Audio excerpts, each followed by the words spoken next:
પંચમહાલમાં ટેકાના ભાવે ખરીદીમાં નવી મર્યાદાથી ખેડૂતોમાં આક્રોશ છે। રાતોરાત ટેકાના ભાવે ખરીદીના નિયમો બદલાતા ખેડૂતો હેરાન થઈ રહ્યા છે। ટેકાના ભાવે મકાઈ બાજરી વેચવા આવેલા ખેડૂતો મુશ્કેલીમાં છે। પ્રતિ ખેડૂત પાસેથી મકાઈ બાજરી જુવારની ખરીદીમાં મર્યાદા રખાઈ છે। બજાર ભાવ ખૂબ જ નીચા હોવાથી ખેડૂતોને આર્થિક ફટકાની ભીતિ છે। એપીએમસી ખાતે અનાજનો જથ્થો લઈને પહોંચેલા ખેડૂતો ચિંતામાં છે।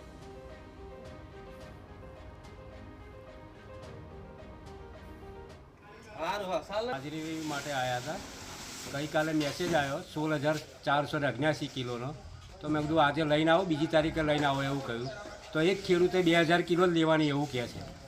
સવારમાં મકાઈ લઈને આવ્યા હતા અહીં એપીએમસીમાં, કાલે મેસેજ આવ્યો હતો 400 મણનો, અને અમારી મકાઈ સવારમાં તોલાઈ બી ગઈ 11 વાગે, અને અત્યારે બિલ મારું 67 કટ્ટા થયું ટોટલ, પણ એમાંથી બિલ બનતું નથી। બિલ 30 જ કટ્ટાનું બને છે। તો અમે બાકીની મકાઈ હવે 37 કટ્ટા પાછા લઈ આવો એવું કહે છે ગોડાઉનમાંથી।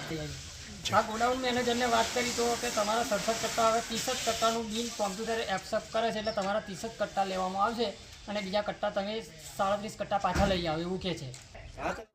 તો સરકાર દ્વારા ટેકાના ભાવે ખરીદાતી જણસમાં મહત્તમ મર્યાદા લાગુ કરાઈ છે। તે અંતર્ગત મકાઈ ખરીદીની મર્યાદા મહત્તમ 1500 કિલો, બાજરી ખરીદીની મર્યાદા 2000 કિલો અને જુવાર ખરીદીની મર્યાદા 1000 કિલો કરી દેવાઈ છે। ખેડૂતોએ અગાઉ ઓનલાઈન રજીસ્ટ્રેશન કરાવ્યું હોવા છતાં સિસ્ટમ પણ મહત્તમ મર્યાદાથી વધુ જણસ નથી સ્વીકારી રહી।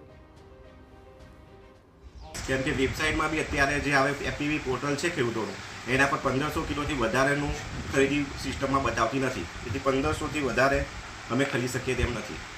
31 તારીખ સુધી જે ચાલુ હતું એ સિસ્ટમમાં, અને જે રીતે નિયમો પ્રમાણે ખરીદી થતી હતી એ પ્રમાણે અમે 31 તારીખ સુધી ખરીદી કરી છે, પણ આજથી જ આ નિયમ લાગુ પડ્યો છે કે 1500 પ્રતિ ખેડૂત 1500 કિલોની ખરીદી કરવાની, અને સિસ્ટમમાં એ બતાવતું નથી। એટલે સિસ્ટમ પ્રમાણે જે સિસ્ટમમાં 1500 કિલો બતાવે છે એ પ્રમાણે જ અમે ખરીદી કરીએ છીએ।